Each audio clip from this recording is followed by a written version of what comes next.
मुआजिज दोस्तों, मैं हूं माजिद मलिक और आप तमाम देखने और सुनने वालों को अस्सलाम वालेकुम। नाजरीन, हम अक्सर मुख्तलिफ लोगों की जानिब से ऐसी चीजें शेयर होते हुए देखते हैं जिनमें बहुत सारे लोगों के फासिल में मौजूद इंसानी कद से बहुत ज्यादा दिखाया जाता है। ये लोग जिनके फॉसिल्स या हड्डियां हमें नजर आती हैं, इनका साइज बहुत ज्यादा होता है और यूं लगता है जैसे ये इंसान 40-50 फुट बुलंद कद के हामिल थे। सोचने की बात यह है कि क्या इंसानी तारीख में वाकई कुछ ऐसे लोग मौजूद थे या कोई ऐसी कौम मौजूद थी जिनके कद इतने ज्यादा थे। इसका जवाब अगर हम मजहबी तारीख को देखते हुए दें तो इसका जवाब हाँ में आता है। अल्लाह ताला ने इस जमीन पर वाकई एक ऐसी कौम उतारी थी जिनका कदो कामत इतना बुलंदो बाला था जितना कि हम मुख्तलिफ फॉसिल्स में देखते हैं। इन फॉसिल्स को मुख्तलिफ साइंसदानों की जानिब से साइंसी बुनियादों पर रिजेक्ट किया जाता है। वो साइंसदान अपनी जगह पर सच्चे होते हैं क्योंकि ये कौम एक ऐसी कौम थी जो बाकी नस्ल इंसानी से मुकम्मल तौर पर मुख्तलिफ थी और बाद में इनका नामो निशान भी खत्म कर दिया गया। इसलिए इन्हें मौजूदा दौर के इंसानों, इनके डीएनए या इनके जीन्स के साथ किसी भी तरह से रिलेट नहीं किया जा सकता। यही वजह है कि जदीद साइंस ऐसे इंसानों के वजूद को मानने से इनकारी है। लेकिन आज हम आपको एक ऐसी कौम के बारे में बताएंगे जिन्हें अल्लाह ताला ने इस जमीन पर उतारा और उस जैसी ताकतवर, कदावर और बुलंदो बाला कौम कोई और नहीं थी।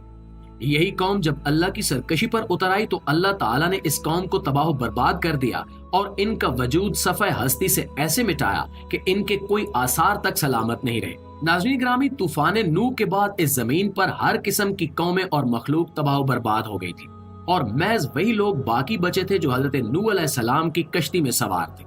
इन्हीं में से कुछ लोग ऐसे भी थे जो इस जमीन पर पहले से आबाद थे और हजरत नूह अलैहिस्सलाम पर ईमान ले आए थे। तूफान खत्म होने के बाद इन्हीं लोगों ने इस जमीन पर दोबारा से आबादकारी शुरू की और इन्हीं की नस्ल से नस्ल इंसानी आगे बढ़ी। हजरत नूह अलैहिस्सलाम का एक बेटा जो अपने बाप पर ईमान ले आया था, उसका नाम साम था। साम बिन नूह की नस्ल से आगे नस्ल इंसानी इस पूरी दुनिया में चली। हजरत नूह अलैहिस्सलाम के बेटे साम की औलाद से एक शख्स जिसका नाम आद था, वो कुदरती तौर पर बेहद बुलंदो बाला कद का हामिल था और उसकी उम्र भी बहुत लंबी थी। आद के बारे में कहा जाता है कि उसका कद 40 हाथ के बराबर था। आज हम जानते हैं कि एक हाथ का पैमाना तकरीबन 1 फुट या 1.25 फुट होता है। इस हिसाब से ये कद 40 से 50 फुट के दरमियान बनता है। आद बिन साम बिन नूह की नस्ल से ही अल्लाह ताला ने एक ऐसी कौम पैदा की जो अपने उस बाप की तरह ही बेहद बुलंदो बाला कदो कामत की हामिल थी और उनकी उम्रें भी 1,000 साल तक हुआ करती थी। अल्लाह ताला ने इस कौम को कौम जब्बारीन का नाम दिया है और इनके शहर को इरम ज़ातुल अमाद कहा जाता है, यानी शहर इरम जो बुलंदो बाला लोगों का हामिल था। इस कौम के बारे में रिवायात में आता है कि इस कौम की उम्रें 1,000 साल तक हुआ करती थी और ये ऐसे ताकतवर और सेहतमंद थे कि इनको 1,000 साल में भी कोई बीमारी नहीं लगती थी। यहाँ तक कि सर में दर्द भी नहीं होता था और ना ही इनका पेट खराब होता था। ये कौम इस कदर ताकतवर और हुनरमंद थी कि इन्होंने पहाड़ों को काट काट कर अपने घर बनाए और पहाड़ों के पत्थरों को अपनी मर्जी से तराश तराश कर उनकी मदद से सतून बनाए। इनका इलाका बेहद खुशहाल था क्योंकि ना सिर्फ अल्लाह ताला ने इनको बेतहाशा ताकत, कदो कामत और मिसाली सेहत अता फरमाई थी, बल्कि इनके साथ साथ इनके इलाके में बेहद खुशहाली और हरियाली भी थी। इनके इलाके में उस वक्त एक दरिया बहता था और तमाम के तमाम पहाड़ बेहद सरसब्जो शादाब थे, जिनकी मदद से ये जमीन से गल्ला हासिल करते थे और पीने को दरिया और चश्मों का मीठा पानी इन्हें मुयस्सर था। इनके साथ ही इनका ये इलाका समंदर के भी नजदीक था, जिसकी वजह से ये समंदर की नेमतों से भी इस्तिफादा हासिल करते थे। आप इससे अंदाजा कर सकते हैं कि इस कौम पर अल्लाह ताला ने किस कदर इनाम व इकराम फरमाया था और इन्हें दुनिया की ताकतवर तरीन कौमों में से एक बनाया। ये कौम इस कदर ताकतवर थी कि जब ये किसी शहर पर हमला करने जाते तो वो शहर वाले महज ये सुनकर कि कौम जबारीन आ रही है, हथियार डाल देते थे और कभी लड़ने की नौबत नहीं आती थी। इनमें से एक एक शख्स ऐसा ताकतवर था कि वो एक एक मुक्के से बड़े बड़े पत्थरों और चट्टानों को हिला सकता था।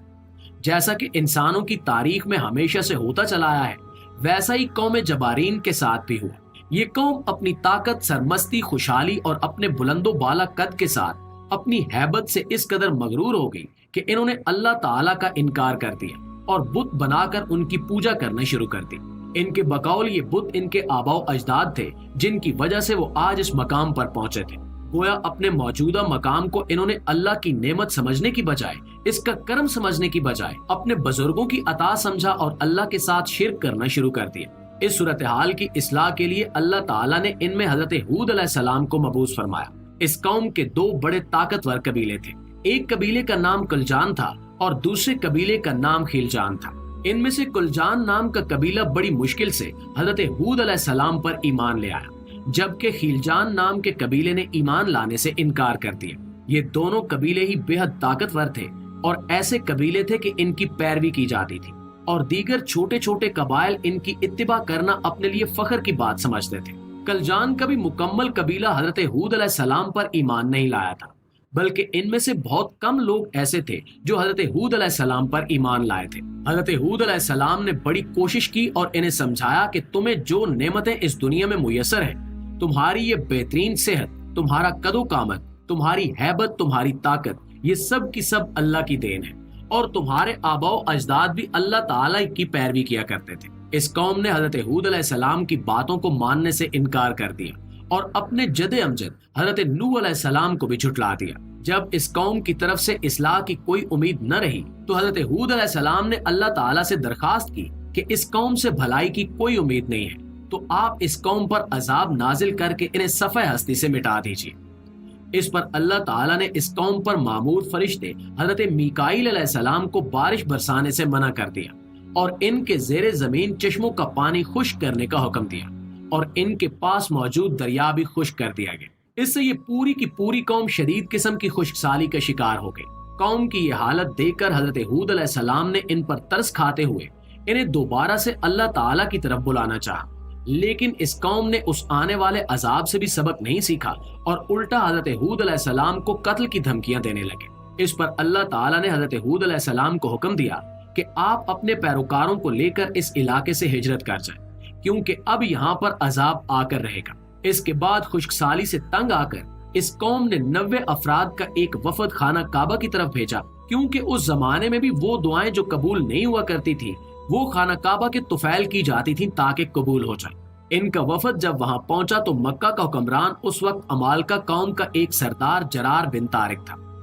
جرار بن طارق نے ان کی بڑی او بھگت کی اور یہ وہاں پر موجود خوراک کی فراوانی، شراب اور حسین عورتوں کی صحبت میں اس قدر مدہوش ہو گئے کہ انہیں یہ یاد ہی نہیں رہا کہ ان کی قوم کس قدر مصیبتوں کا شکار ہے۔ یہ لوگ جب ایک ماہ تک اسی شراب و شباب میں ڈوبے رہے تو جرار بن طارق نے انہیں پیغام بھجوایا کہ تم وہ کام بھول گئے جس کام کے لیے تم یہاں آئے تھے۔ اس پر یہ لوگ خانہ کعبہ پہنچے اور وہاں پر جا کر انہوں نے بڑے خشوع و خضوع سے دعا کی، لیکن یہ دعا بھی ایسی تھی کہ گویا بس جان چھڑانا چاہ رہے ہوں اور واپس حسین عورتوں کی صحبت میں بیٹھنا چاہتے ہوں۔ جب یہ وفد وہاں سے روانہ ہوا تو وہ ابھی راستے میں ہی تھے کہ کالے سیاہ رنگ کے بادلوں نے انہیں گھیر لیا اور یہ ان بادلوں کو دیکھ کر بہت خوش ہوئے کہ اب ہماری قوم کی خشک سالی دور ہو جائے گی، لیکن وہ بادل عذاب کے بادل تھے۔ یہ اپنے علاقے میں پہنچے اور پوری قوم ان بادلوں کو دیکھ کر خوشیاں منانے لگی، تو وہ بادل بڑھتے چلے گئے اور انہوں نے پورے علاقے کو اپنے گھیرے میں لے لیا۔ اس کے بعد ان بادلوں سے پتھر اور آگ برسنے لگی اور اس پتھروں کی بارش اور آگ نے اس پوری قوم کا ستیہ ناش کر دیا۔ اس قوم کے لمبے چوڑے انسان تنکوں کی طرح ہوا میں اڑتے ہوئے ادھر ادھر گرنے لگے اور اللہ تعالیٰ نے ان کا نام و نشان اس دنیا سے مٹا دیا۔ یوں اللہ تعالیٰ کی نافرمانی اور اپنی عیش کوشی کی وجہ سے یہ زبردست قوم دنیا کے نقشے سے فنا ہو گئی۔